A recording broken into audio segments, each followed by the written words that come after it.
The first time I counted 14 cars circling our cul-de-sac, my father was sitting in the passenger seat beside me with an ice pack pressed against his knee. It was 8:17 on a Saturday night. He had just been released from urgent care after slipping on the back steps at his place. Nothing broken, thankfully, but he was 74. Stubborn, and moving slower than he wanted anyone to notice. I had promised I would drive him home after we stopped by my house for the medication he'd left in my kitchen. But when I turned onto Linden Court, I couldn't get through. There were cars on both sides of the narrow circle.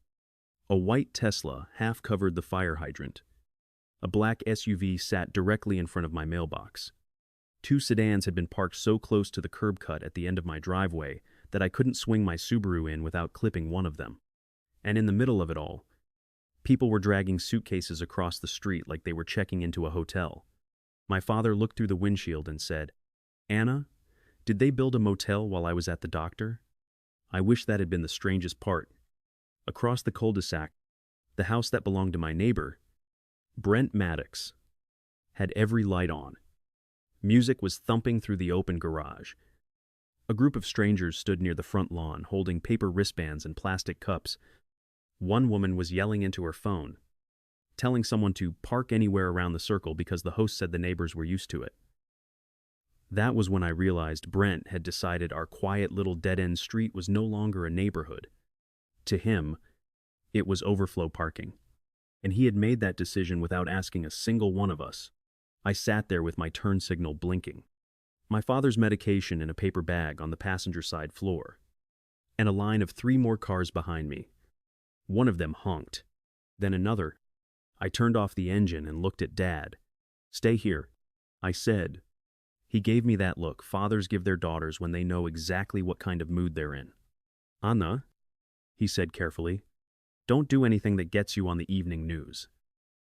"I'm not going to," I told him. At that point, I honestly believed it. I walked down the middle of the street, past a rental Jeep with Arizona plates and a gray minivan that had been left at an angle like the person driving it had simply given up. I could hear laughter from Brent's driveway before I reached the sidewalk. Brent was standing near his garage door in a navy polo shirt, holding a drink and smiling at a group of people I had never seen before. He was 46, recently divorced, and had moved into the house across from mine 2 years earlier. When he first arrived, I tried to be neighborly. I brought him a pie. I gave him the number for our gardener. I even warned him that Linden Court was a little tight for moving trucks. He had thanked me, smiled, and said, "I'm easy. I don't make waves." That sentence aged badly. "Brent," I called. He turned, saw me standing there, and his smile changed. Not disappeared. Changed. The way a person's face changes when they know you are about to become inconvenient. "Hey, Anna," he said. "Big night." "Huh?" "My father can't get into my driveway." Brent looked past me at Dad's car, then at the cars blocking the curb cut. "Well," he said, "there's room if you come around the other side." "There isn't. The other side is blocked too." He shrugged like we were discussing a minor delay at a grocery store. "It's just for the weekend." I kept my voice calm. "Those are your guests?" "Some of them." "Some?" He smiled again. "I rented the place out. It's a birthday group. They're good people. They're parked in front of a hydrant, my mailbox, and both sides of my driveway." "Anna, it's Saturday.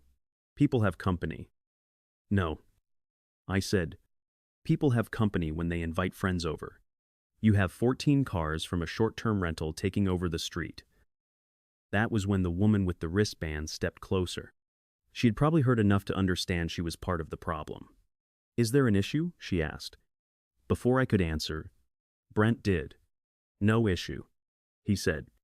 "Just a neighbor who likes things a certain way." I looked at him. "Move the cars," I said. For a second, the music and talking behind him seemed to fade. Brent's smile flattened. "You don't get to tell my guests where they can park. I'm telling you they're blocking access to my home. They're legally parked on a public street. Not in front of a hydrant. Not across my driveway. and not when emergency vehicles can't make the turn around the circle. That part got his attention, but not in the way I hoped. He leaned slightly toward me and lowered his voice. "You're making this bigger than it needs to be." "No," I said. "You made it bigger when you started renting out your house to groups and treating the street like it came with the reservation." For the next 15 minutes, I stood there while Brent asked 2 guests to move their cars. He didn't ask politely. He acted annoyed with them, as if they had independently decided to park wherever they wanted, and he had nothing to do with it. By the time the driveway was clear enough for me to get Dad inside, it was almost 9. He took his medication at my kitchen table and watched through the window as headlights kept pulling into the cul-de-sac. "You going to let that go?" he asked. "I'm going to sleep on it," I said. Dad gave a quiet little laugh. "You've never slept on anything in your life." He wasn't wrong. I had lived on Linden Court for 12 years. I bought my small 3-bedroom house after my divorce, when my daughter, Ellie, was 7, and I needed something stable, something mine. It was not a fancy neighborhood, and that was part of why I loved it. We had 8 houses around a circular end street with old jacaranda trees, small front lawns, and driveways just wide enough for 2 cars. Kids used to ride bikes around the circle. During the holidays, we put out paper lanterns and passed around hot cider. Nobody was rich, but everyone knew whose dog got loose, whose sprinkler needed fixing, and whose porch light stayed on when somebody came home late. The cul-de-sac was small enough that one selfish person could change the whole feeling of it. Brent didn't do it all at once. At first, he listed 1 spare bedroom on a travel site. He told everyone it was just a side thing. A couple would arrive on a Friday afternoon, stay 2 nights, and leave Sunday morning. There were occasional rolling suitcases and unfamiliar rental cars, but nothing that couldn't be ignored. Then he converted his den into another bedroom. Then the garage stopped holding his car and started holding folding luggage racks, extra towels, cases of bottled water, and stacks of plastic patio chairs. Then the guests started arriving in groups, bachelorette weekends, college reunions, a family coming in for a wedding, a group of men who stayed up until 3 in the morning around his backyard fire pit, a woman who knocked on my door one Tuesday because the code Brent gave her didn't work and she thought my house might be the check-in office. Every time someone complained, Brent had an answer. "It's only temporary. They're paying guests, not criminals. You can't expect a neighborhood to stay frozen forever." And because nobody wanted to be called the bitter neighbor who hated visitors, most people grumbled privately and tried to deal with it. I did too, until the night my father couldn't get into my driveway. The next morning, I pulled the footage from my doorbell camera. I had installed it years earlier after someone stole a package from my porch. Most of the time, it captured boring things: delivery drivers, Ellie coming home from college during breaks, the neighbor's orange cat sitting on my walkway like he paid property taxes. But that Saturday night, it told a different story. At chasse, 40 și 2 prombo. M. A silver SUV arrived in front of Brent's place. The driver got out, looked around, and spoke into a phone. At chasse, 40 și 3. Brent came outside. I watched him point around the cul-de-sac. He pointed toward the hydrant. He pointed toward my driveway. He pointed directly at the stretch of curb in front of my house. Then I heard him say, clear as day through the camera audio, "You can fit a few around the circle. Nobody really uses the street down here." I replayed it 3 times. Nobody really uses the street down here. That was the moment it stopped being a parking problem. It became a record. On Monday morning, I called the city's short-term rental office. Our city had allowed vacation rentals for years, but they had rules. Owners needed permits. They had to provide off-street parking. They had to name a local contact who could respond to problems, and in residential zones, they could not run the property in a way that created repeated public safety or nuisance issues. The woman who answered introduced herself as Carla. "I'm trying to understand the rules for a short-term rental in my neighborhood," I said. "Sure," she replied. What address? I gave her Brent's address. There was a brief pause. Then she said, that property does have an active permit. My stomach tightened. So it's legal? It has a permit? Carla corrected. That doesn't mean every complaint is unfounded. I asked her what the permit allowed. She could not give me every detail over the phone. But she explained that the house had been registered as a 3-bedroom short-term rental with a maximum overnight occupancy of 6 people and 2 designated off-street parking spaces. Full. I looked out my window at Brent's house. His driveway could hold 2 cars if both drivers were careful. The garage technically could fit another one, but it had been stuffed with rental supplies for months. I thought about 14 cars circling the street. What happens if the owner exceeds the limits? I asked. The city can issue citations. Carla said, repeated verified violations can result in a suspension. Can the permit be frozen?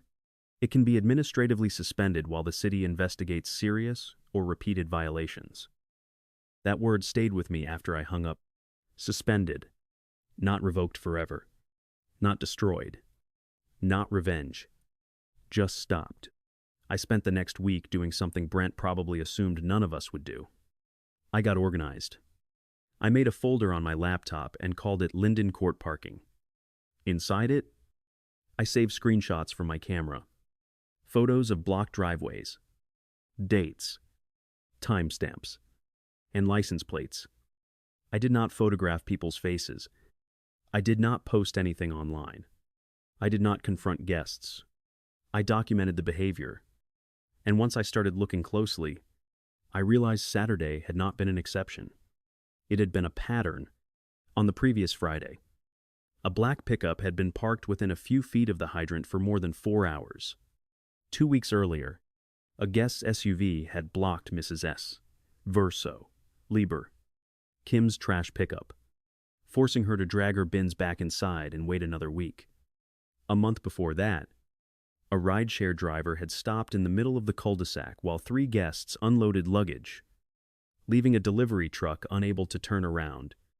Then there was the night a guest had parked across the curb ramp at the corner, making it impossible for a wheelchair user from a nearby home to pass through safely. I had not noticed all of it before, because each incident came and went. That is how people like Brent get away with things. They count on every problem being too small for anyone to pursue. On Thursday, I spoke with Mrs. Kim. She lived 2 doors down from me and had been on Linden Court longer than anyone except Dad. Her husband had passed away 6 years earlier, and she had a way of speaking softly that made people underestimate her. When I showed her the photos, she pressed her lips together. I called Brent once, she said. The young people were shouting in the street at 1 a.m. What did he say? He said I should buy earplugs. I stared at her. He said that? She nodded. Then he told me the city needs tourism. I wrote it down. The next day, I talked to Luis and Maribel, who lived closest to the entrance of the cul-de-sac. Their driveway had been blocked twice by guests waiting for check-in instructions. Luis showed me a photo from his phone of a large white van parked halfway across his driveway. You know what bothered me most, he said? Not the van. I can deal with a van. It was Brent's message after I texted him. He scrolled until he found it and handed me the phone. The message read, "They'll be gone Monday. Try being neighborly." Luis looked at me. I've lived here 9 years. I helped him fix a broken gate when he moved in. I took a screenshot with his permission and added it to my folder. By the end of the week, I had 6 households willing to put their names on a written complaint. I did not ask anybody to exaggerate. I told them exactly what I was doing. I'm not trying to get his house taken away. I said, I'm asking the city to make him follow the permit he already accepted. Mrs. Kim nodded slowly. That is more than fair. It was fair. At least, it was until Brent found out. He came to my door on a Wednesday evening just after sunset. I knew it was him before I opened it because his truck was parked halfway over my curb. He was holding a manila envelope. Anna, he said, not smiling this time, we need to talk. I stayed inside the doorway. About what? About you collecting signatures against me. I'm collecting documented complaints about parking and safety issues. He held up the envelope. I got a notice from the city. They're asking for my guest logs and occupancy records. Then you should give them your guest logs and occupancy records. His jaw tightened. You don't understand what you're doing. I understand exactly what I'm doing. No, you don't. This rental pays my mortgage. It pays for my daughter's college. You think I'm getting rich off a few weekends? I looked at him for a moment. That was the first time he had sounded less arrogant and more scared. And I almost felt sorry for him. Almost. Brent, I said, I didn't report you because you rent the house.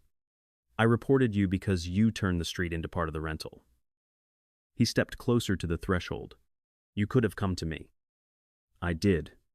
On Saturday night, you told me I didn't get to tell your guests where to park. You came at me in front of everybody. My father couldn't get into my driveway. That was one night. No, that was the night I finally stopped pretending it was one night. For a few seconds, he said nothing. Then he held out the envelope. Inside was a printed copy of a complaint he had filed with the Homeowners Association. According to Brent, I was harassing guests, creating an atmosphere of hostility, and interfering with a lawful residential business. I read it once. Then I looked up at him. You filed an HOA complaint because I asked you to stop blocking my driveway? I filed it because you're trying to shut down my income. No, I said. I'm trying to protect my home. He folded his arms. You don't own the street. Anna. That was the line. Not shouted. Not dramatic. Just confident enough to tell me he truly believed nobody would make him answer for what he had done. I handed the paper back. You're right. I said, I don't own the street. His eyes narrowed. But the city controls the permit that lets you use your house like a hotel. He stared at me. Then he gave a short, humorless laugh. Good luck freezing my license over a few parked cars. He got back into his truck and drove away. That night, I sat at my kitchen table with my folder open. Brent's HOA complaint beside it, and a fresh email from Carla in the city's short-term rental office. The subject line said, Request for additional evidence, Maddox STR permit review. I opened it. The city wanted videos showing the obstruction, statements from affected residents, and any evidence that Brent himself had directed guests to park around the cul-de-sac. I already had all three. But as I read the last sentence, I realized something else. The city was not just reviewing parking. They were reviewing whether Brent had registered the correct number of bedrooms, the correct occupancy limit, and the correct responsible party information for his rental. And suddenly, I understood why he had looked scared at my front door. The 14 cars had never been the whole story. They were just the first visible sign that Brent's little Airbnb business was built on rules he had hoped nobody would ever check. If you've ever had someone treat your street, driveway, or neighborhood like it belongs to them, tell me in the comments, would you have reported it after the first block driveway? Or waited like I did until it became a pattern? Subscribe to Anna's Neighborhood Justice. Because the next thing I found in Brent's listing turned a parking complaint into something the city could not ignore. The next morning, I searched Brent's rental listing the way any guest would. I did not need a special account. I did not need a lawyer. I just typed his address into the booking site, adjusted the dates, and waited for the listing to appear. There it was. Sunny California Retreat Sleeps 12. Perfect for groups. 12. The city permit said 6. I clicked through the photos slowly. The first bedroom was exactly what I expected. Queen bed, nightstands, a framed beach print above the headboard. The second bedroom had 2 full-size beds. The third had a king bed. Then came a picture labeled bonus sleeping room, which was Brent's converted den. It had 2 bunk beds against one wall and a fold-out couch under the window. The listing also showed the garage, not as a garage, as a game lounge. He had removed most of the rental supplies, put down a cheap gray rug, added a foosball table and 2 folding sleeper chairs, then photographed it under warm lighting. In the corner of one picture, I could see a laminated sign taped to the wall. It said, Extra guest parking available on Cul-de-Sac. I stared at that sign until my coffee went cold. Brent had stood at my door and acted like the cars were some unpredictable inconvenience caused by irresponsible visitors. But he was advertising the street as an amenity. He was selling our quiet little circle as if it came with the house. I took screenshots of every page. The title, the occupancy limit, the bedroom count, the photos, the parking language, the calendar showing almost every weekend booked through the end of summer. Then I clicked on the reviews. There were 53 of them. Most were normal enough. Great location. Clean house. Easy check-in. But the more I read, the more the pattern appeared. Perfect for our 10-person girls trip. Love that we could bring 3 families together under one roof. Parking was a little chaotic, but the host told us to use the whole circle. Great for a bachelor weekend. We had 11 guys and nobody complained. Nobody complained. That one made me laugh once. Quietly. Because it was so completely untrue. Then I saw a review from a woman named Beth, dated 3 months earlier. It said, "Our group had a minor issue with a neighbor who didn't like cars parked near her driveway. But Brent handled it. Would stay again." I knew exactly who that neighbor had been. Me. I had not even known I had made it into somebody's vacation review. At 9:03 that morning, I forwarded everything to Carla at the city. I included one sentence at the top. The permit records list a 3-bedroom, 6-person rental with 2 off-street spaces. The active listing advertises a 12-person property and directs guests to use public curb space in the cul-de-sac. Carla replied less than an hour later, "Thank you. Please preserve original copies of all screenshots and do not engage with guests regarding the city investigation. An inspector has been assigned." I read that line twice. An inspector had been assigned. For the first time since Brent started turning our street into a drop-off zone, I felt something shift. Not victory, just movement. That weekend, Brent had another group booked. I knew because 3 cars began arriving Friday afternoon, then 5 more by dinner. This time, though, I did not walk across the street. I did not argue. I did not raise my voice. I stayed on my property and documented what happened. At 5:38 p.m. A dark blue SUV parked directly over the red-painted curb in front of the hydrant. At 5:51. A silver sedan stopped in front of Luis and Maribel's driveway. The driver got out with 2 rolling suitcases and left the car there for 11 minutes. At 6:53, Brent came outside and spoke to a group near the garage. I could not hear him from my porch, but my camera captured him pointing around the circle again. At 6:53, a white van parked across the sidewalk in front of Mrs. Kim's house. Mrs. Kim called me. "Anna," she said, "I cannot get my walker through." I told her not to touch anything and asked whether she wanted me to call non-emergency parking enforcement. There was a pause. "I do not like calling the police," she said. "This isn't police." I told her, "It's parking enforcement. And it's your sidewalk." She took a breath. Then yes. The officer arrived 27 minutes later. He was young, polite, and looked tired in the way city workers often do when they know they are about to become the villain in someone else's weekend. He wrote tickets for the hydrant violation and the blocked sidewalk. He also asked Brent to move 2 cars that were too close to driveways. Brent came outside furious. I watched from my porch as he waved his arms and argued. The officer stayed calm. At one point, Brent pointed straight at my house. The officer looked over at me. I lifted one hand, but did not walk over. Later, the officer came to my door. "Ma'am," he said, "are you Anna?" "I am." "Your neighbor says you've been targeting his guests." "I have not spoken to his guests." He glanced at my camera. "Do you have footage of the vehicle blocking Miss Kim's sidewalk?" "Yes." "Would you be willing to provide it if the city requests it?" "Yes." He nodded. That would help. Before he left, I asked him a question I had been holding in for weeks. Can emergency vehicles get through here when people park like this? He looked down the circle, measured the distance with his eyes, and shook his head. An ambulance probably could. Barely. A fire engine? Not without somebody moving cars. That answer sat heavy with me. I kept thinking about Dad in the passenger seat that first night. I kept thinking about Mrs. Cation, Kim and her walker. I thought about Ellie, who sometimes came home late from college and parked on the street when I had company.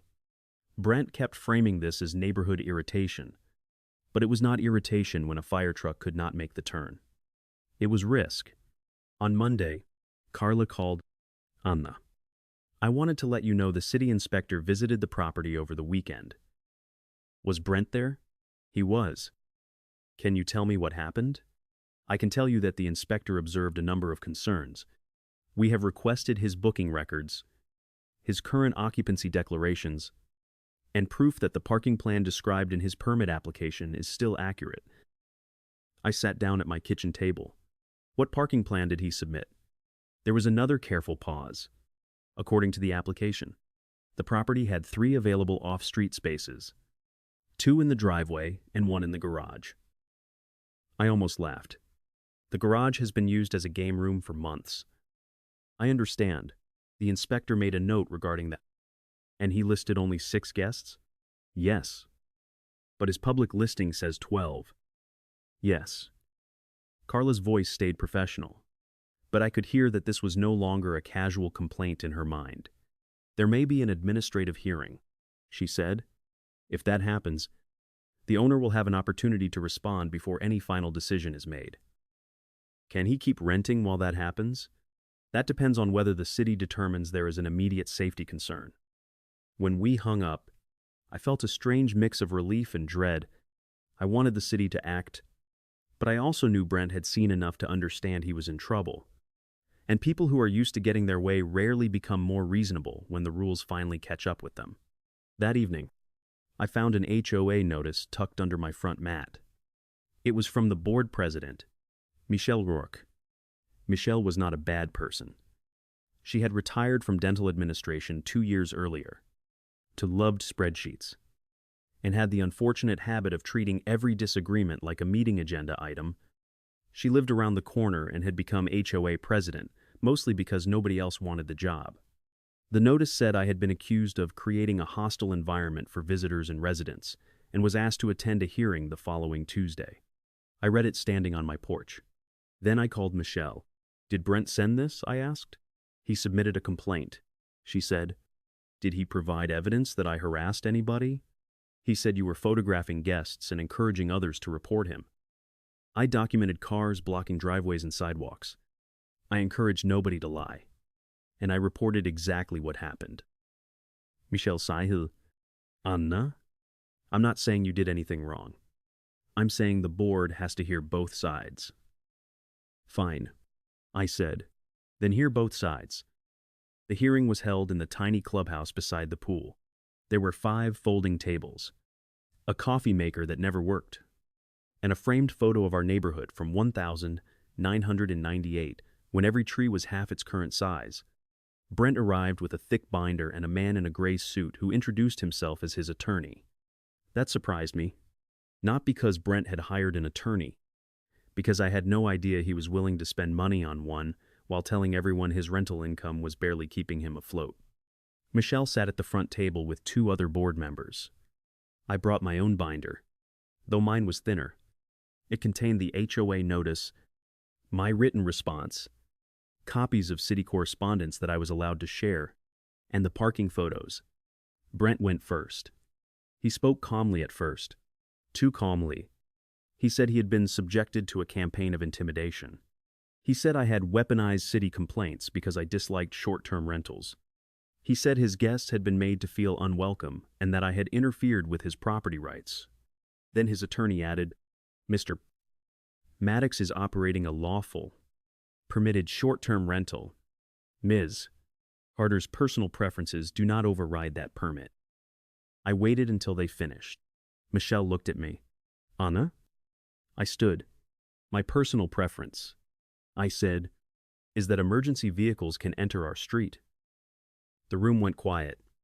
I put the first photograph on the table. It showed the blue SUV parked in front of the hydrant, then the second, the van across Mrs. Kim's sidewalk, then the third, the silver sedan blocking Luis's driveway.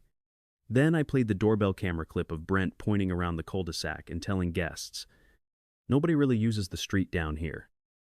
Brent's face changed when the audio played. It was not dramatic. He did not jump up or shout. He just stopped looking confident. I showed the board the screenshot of his listing advertising, "Sleeps 12." I showed the review mentioning 11 men at a bachelor weekend. I showed the photo of the garage converted into a game lounge. Then I looked directly at Brent. "You told this board I was interfering with a lawful rental." I said, "But your permit is not a blank check. It has conditions. You told guests to use the street because you removed the parking space you promised the city. You marketed a 6-person permit as a 12-person group house. And you decided the rest of us were supposed to live with the consequences." His attorney started to speak. Michelle raised her hand. "Let her finish." I took a breath. I have no interest in controlling who rents their home. I have no interest in ruining Brent's life. But he does not get to make our cul-de-sac unsafe. Tell our elderly neighbors to buy earplugs. Call us hostile when we complain. And then hide behind a permit he isn't following. For several seconds, nobody said anything. Then Brent leaned back in his chair and said the thing that told me he still had not learned a single lesson. "This is California," he said. "Housing is expensive. People are going to rent their homes. You can either adjust or get left behind." I looked at him and felt my anger settle into something cleaner. Not rage. Certainty. "Then adjust your business," I said, "not our street." The HOA did not have the authority to suspend his city permit, but they did have rules about parking, noise, commercial activity, and nuisance behavior. After an hour of discussion, the board voted to send Brent a formal violation notice, requiring him to stop directing guests to park in restricted areas and to provide a parking management plan within 10 days. It was not enough to solve the problem, but it mattered. For the first time, Brent did not have just me pushing back. He had a city investigator asking for records and an HOA board documenting the same pattern. Outside the clubhouse, his attorney caught up with me. "Ms. Carter," he said, "my client is willing to discuss a private resolution." I turned toward him. "What kind of resolution?" "Mr. Maddox could agree to remind guests about parking rules. In return, you would withdraw your complaints and avoid further contact with the short-term rental office." I almost smiled. "Your client wants me to withdraw facts? He wants this dispute to de-escalate." It could have de-escalated the first time I asked him to move cars. The attorney's face remained neutral. An administrative suspension could have serious financial consequences for him. So could blocking a fire lane. He studied me for a moment, then said, "You may want to consider whether this is worth turning into a war." I looked across the parking lot at Brent's truck. "No," I said, "I'm considering whether he has given the city enough evidence to make a decision." That was the moment I knew I was done negotiating. Not because I wanted revenge. Because Brent had been given every reasonable chance to fix the problem. He could have reduced occupancy. He could have reopened his garage. He could have limited bookings to couples and small families. He could have paid for a nearby parking arrangement or required guests to use ride shares. Instead, he hired a lawyer to pressure the people whose driveways his business kept blocking. So I stopped hoping he would do the right thing on his own. I started making sure the right people had the proof to require it. A week later, Carla sent me a formal notice from the city. The short-term rental office had scheduled Brent's administrative hearing for the following month. The notice listed the alleged violations: exceeding permitted occupancy, misrepresenting available off-street parking, advertising conditions inconsistent with the approved permit, creating repeated parking and public access obstructions, failure to maintain an accurate local responsible party contact. That last one caught my attention. Brent had listed himself as the local contact, but according to the city's complaint log, several callers had tried to reach the emergency number on his permit and received no response. Then I remembered something I had seen in one of the booking reviews. Host lives out of town, but check-in was easy. I went back through the listing. Buried in the description was a line that said, "You'll have the whole place to yourselves." Host may be traveling, but is always available by app. Brent had been telling the city he was the on-site local contact. But on some weekends, he was not even in town. He was renting out his own house, staying somewhere else, and leaving the neighborhood to manage the mess. And that was when I found the detail that changed everything. One of the guest reviews from the previous month included a photo. It was supposed to show a group of friends around Brent's backyard fire pit, but in the far corner of the image, partly hidden behind a cooler, was a printed evacuation map. At the bottom, under emergency contact information, there was a name and phone number that did not belong to Brent. It belonged to a property management company, a company that was not listed anywhere on the city permit. I wrote the name down. Then I searched it, and what I found made me realize Brent's operation was bigger than one crowded house on Linden Court. If you're still with me, subscribe to Anna's Neighborhood Justice, because the next phone call showed me that Brent had not simply ignored a few parking rules.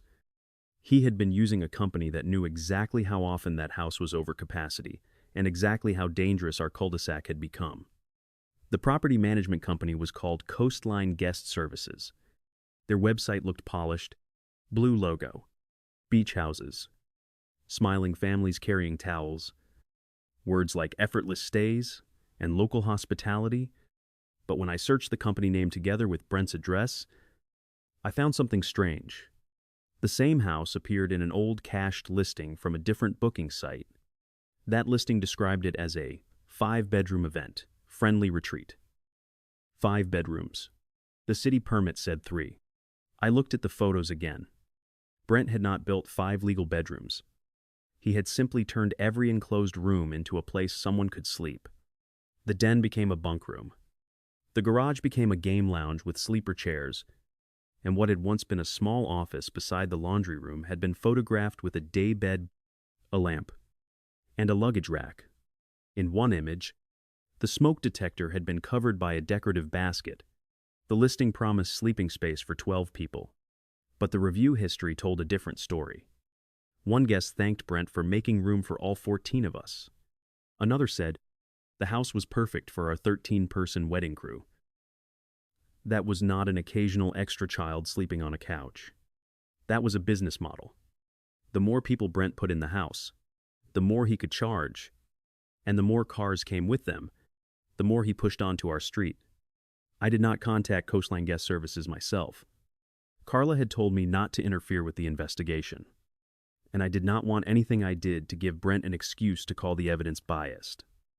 Instead, I sent the public listing screenshots to the city inspector assigned to the case. His name was Daniel Ortega. He called me the next afternoon. "Miss Carter," he said, "I received the materials you forwarded. I need to ask you a few questions about the emergency contact issue." "Of course." "Have you personally attempted to reach Mr. Maddox through the number posted for his short-term rental?" "No, but other residents have." "Would they be willing to provide statements?" "I believe so." He explained that a local contact requirement existed for a reason. If there was a noise issue, a parking obstruction, a fire alarm, or a guest emergency, the city needed someone who could respond promptly. It was not enough for an owner to say they could answer messages through an app. "Is Coastline Guest Services the contact?" I asked. "That is part of what we are determining." I could hear the careful wording in his voice. He was not going to tell me more than he was allowed to. But I had worked in insurance claims for almost 15 years. I knew that tone. It was the tone people used when they had found a discrepancy and were waiting to see whether it had an innocent explanation. "Mr. Ortega," I said, "if he was using a management company, why wouldn't he just list them?" That would be a question for Mr. Maddox. 2 days later, there was another incident. It happened on a Tuesday morning. I was working from home when I heard the sharp, repeated honking of a vehicle that could not move. At first, I thought it was a delivery truck. Then I heard someone shout. I walked outside and saw a small white medical transport van stopped at the entrance to the cul-de-sac. A dark green SUV had been parked too far into the turning area. A second car sat opposite it, partly on the curb. The van driver could not make the turn. He was trying to get to Mrs. Kim's house. Mrs. Kim had a physical therapy appointment twice a week. Since her hip surgery, the transport service picked her up because she no longer drove. That morning, she was standing in her doorway with her walker. Wearing a pale blue cardigan and holding a small tote bag, she looked embarrassed, like she was somehow responsible for the fact that strangers had blocked the only access to her home. I walked down to the van. "Can you get through?" I asked the driver. He shook his head. "Not without scraping somebody. I've got a passenger after this one. We're already late." The green SUV had a rental car sticker on the windshield. I called Brent. No answer. I called again. No answer. I sent him one text. "Your guest's SUV is blocking medical transport from reaching Mrs. Kim. Move it now." 3 minutes passed. Then 5. The van driver got out, looked at the clearance again, and said he would have to cancel the pickup if the vehicle was not moved. That was when Luis came out of his house. He had seen the whole thing. "I know whose car it is," he said. "They're staying across the street." He knocked on Brent's door. Nobody answered. He knocked harder. Finally, a young man opened it. He was wearing gym shorts and holding a coffee mug. He looked confused when Luis told him there was a medical van waiting. "Oh," he said, "that's ours." He walked slowly to the SUV, unlocked it, and moved it back 6 feet. 6 feet. That was all it took. The medical van got through. Mrs. Kim made her appointment, but I could not stop thinking about how close we had come to something worse. If she had been having chest pain instead of waiting for physical therapy, nobody would have cared whether Brent's guest had a coffee mug or a bad night's sleep. A blocked street was a blocked street. That afternoon, I wrote the incident down in my log. Luis wrote a statement. The medical transport company agreed to confirm the delay in writing. And this time, I did not wait until the next morning. I emailed Daniel Ortega immediately. His reply arrived 40 minutes later. "Thank you. This incident will be included in the administrative record. I have also requested an emergency access assessment from the Fire Prevention Bureau." I read that sentence and felt the air leave my lungs. Not because I was happy, because I finally understood the weight of the situation. The city was no longer asking whether Brent's guests had been inconsiderate. They were asking whether his rental had made the street unsafe. Brent came to my house that night. It was after 9. Ellie was home from college for the week, and we were in the living room watching an old baking show neither of us was really paying attention to. When the doorbell rang, Ellie looked through the side window. "Mom," she said quietly, "it's Brent." I told her to stay inside. Brent was standing on my porch without his usual confidence. His shirt was wrinkled, and there was a red mark on one side of his face, like he had rubbed it too hard with his hand. "Can we talk?" he asked. "We can talk from here." He nodded once. "I got the hearing notice." "I know. They're talking about suspending my permit. They're reviewing it." Same difference. For a moment, he stared past me into the house. I could see him notice Ellie on the couch. Then he looked back at me. "I'll fix the parking," he said. "I'll put cones out. I'll tell people not to block driveways. You already told them where to park." "I won't anymore. You're still advertising a 12-person rental under a 6-person permit." He looked away. "I can change the listing. You're still using the garage as a guest space when you told the city it was parking. I can clear the garage. You were unavailable when Mrs. Kim's medical transport was blocked this morning." His eyes lifted quickly. "I wasn't even there. That is the problem." His face tightened. "You don't have to destroy me over this." That sentence would have landed differently if he had said it 2 months earlier. If he had said it before calling Mrs. Kim a nuisance, before filing an HOA complaint against me, before hiring a lawyer to make it sound as though I was harassing guests for wanting to come on vacation. But now he was not asking me to stop because he had finally understood the damage. He was asking because he was afraid of the consequences. I'm not destroying you. Brent, I said. I'm not the one who filled a 6-person permit with 12 or 14 people. I'm not the one who told strangers to park around my neighbors' homes. I'm not the one who left the city an emergency contact number that didn't answer. He swallowed. I need this income. Then run it legally. His voice got sharper. You think it's that easy? You own your house outright. No, I don't. He stopped. I still have a mortgage. I said, I work for what I have, and I don't get to pay my bills by making my neighbors carry my risk. He looked at me for a long moment. Then the old version of Brent came back. Not fully. Just enough. You know, he said, some people would call what you're doing petty. I almost laughed, but I didn't. Some people call any boundary petty when they were counting on you not having one. He stood there another second, then walked back to his truck. Ellie waited until I closed the door. Are you okay? She asked. I'm okay. You really think they'll suspend him? I looked through the window at the quiet street. For once, there were no suitcases. No strangers. No headlights looping around the circle. I think the city will decide based on the facts. I said. That was all I wanted. Facts. The Fire Prevention Bureau visited 3 days later. A battalion chief named Renee Holloway arrived in a red department SUV with a clipboard and a measuring wheel. She did not come with sirens. She did not threaten anyone. She simply walked the circle, measured the street width, and looked at where cars had been parking. I met her at the curb with my incident folder. Brent came outside too. He was polite to her. So polite it almost hurt to watch.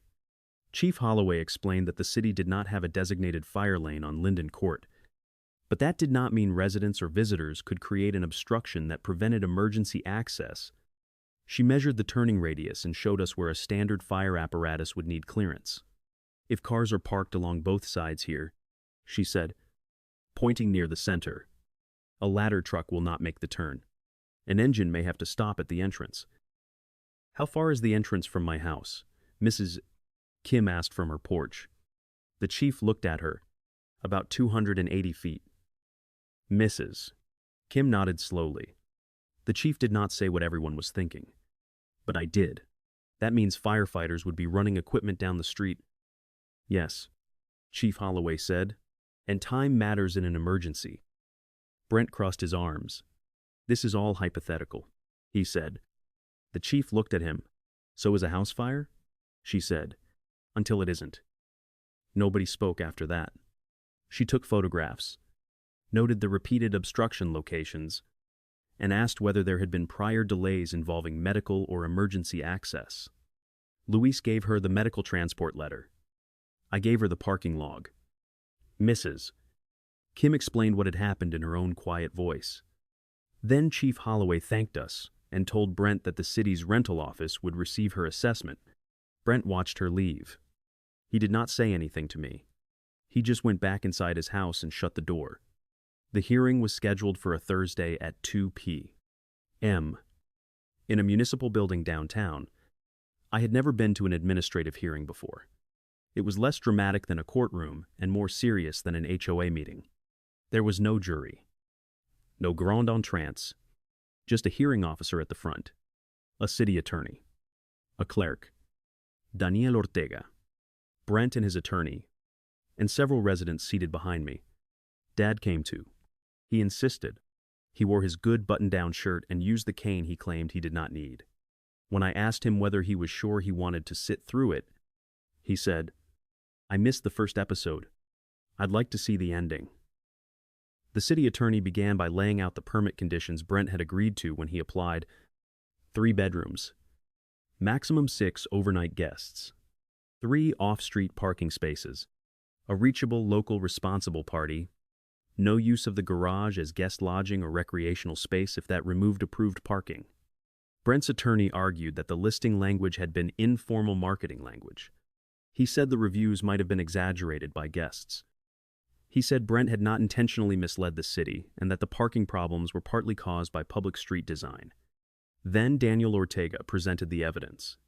The screenshots of the listing, the photos of the converted garage, the booking calendar, the reviews describing groups of 11, 12, 13, and 14 people, the camera video of Brent directing guests to use the cul-de-sac, the parking citations, the medical transport delay letter, the Fire Prevention Bureau assessment, and then the city attorney introduced one final item: records from Coastline Guest Services. Brent's lawyer stood. Objection. We have not had sufficient time to review those documents. The hearing officer looked at the clerk. When were they provided? 72 hours ago, Your Honor. The lawyer sat back down.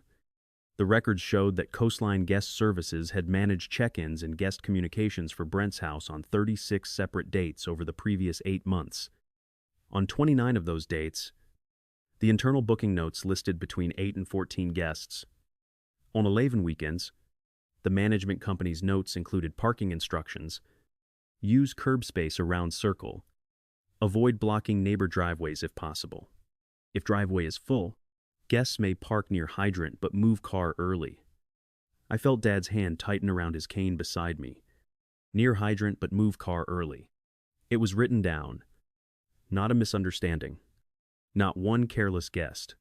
A standard instruction. Brent's attorney tried to argue that Coastline had created those messages without Brent's knowledge. Then Daniel Ortega placed one more document on the screen. It was a signed owner authorization form. Brent had approved Coastline Guest Services to communicate parking information, set occupancy expectations, coordinate check-in, and manage guest capacity based on booking demand. The hearing officer asked Brent directly, "Did you authorize this company to manage your rental property?" Brent looked at his lawyer. Then he said, "Yes." "Did you know the property was being marketed for more than 6 overnight guests?"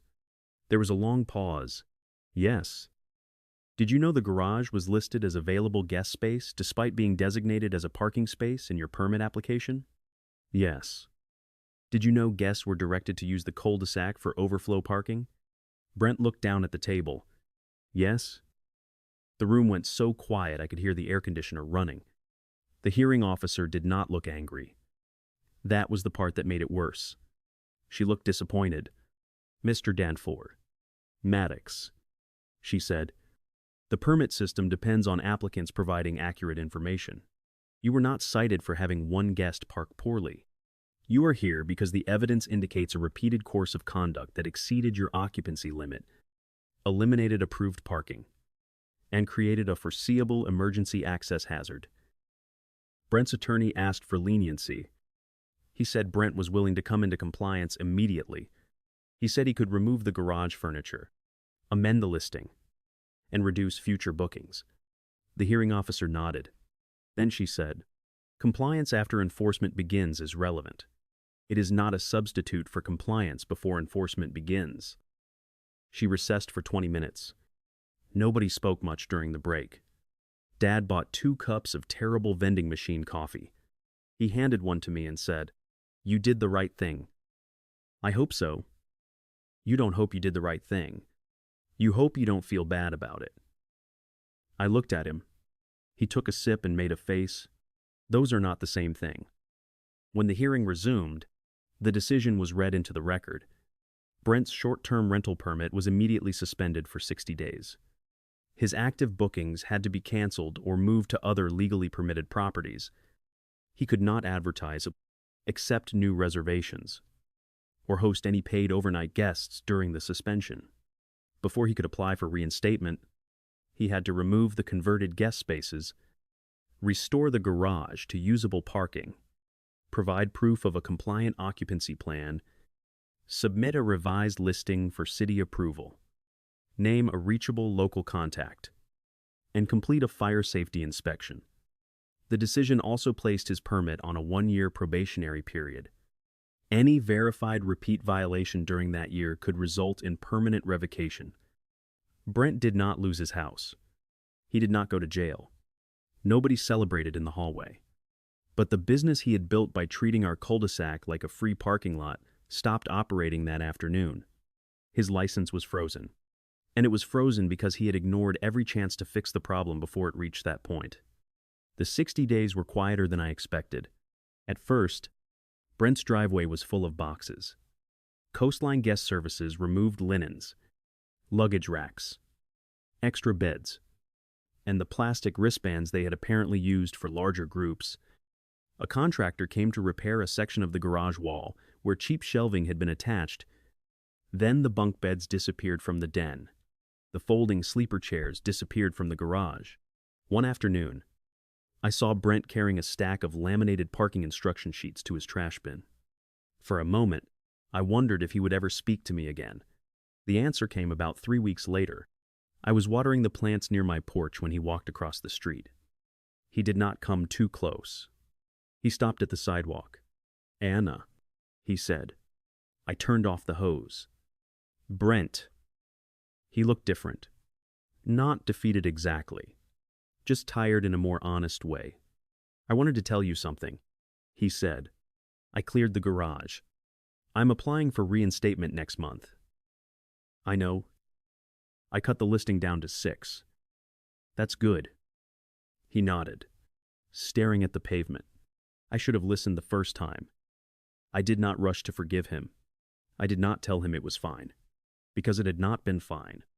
But I also did not want to spend the rest of my life carrying anger across a street. "You should have," I said, "but you can still do things differently now." He looked up. "That's it?" "That's it." He gave a short nod, almost surprised by the answer, and walked back home. By the time the city reviewed his reinstatement application, he had done what he was required to do. The garage could hold a vehicle again. The listing stated 3 bedrooms, 6 guests, and 2 driveway spaces. He had signed a contract with a local manager who actually lived within 10 minutes of Linden Court. The city reinstated the permit on probation, and for the next year, Brent ran his rental differently. Smaller groups, no party, no cars looping around the circle, no one parked in front of Mrs. Kim's sidewalk, no luggage stacked beside the hydrant, no guests knocking on my door because the host had vanished for the weekend. He still rented his house. He still made income. But he finally understood that a permit was not permission to take more than he had been given. A few months later, Dad came over for dinner. He parked in my driveway without trouble, walked inside with his cane, and looked out the window toward the cul-de-sac. "It's quiet again," he said. "It is?" He smiled. "Looks like the motel closed." I laughed. It didn't close. It learned how to be a house again. And that was enough for me. I never wanted Brent to lose everything. I wanted him to stop making the rest of us pay for the way he ran his business.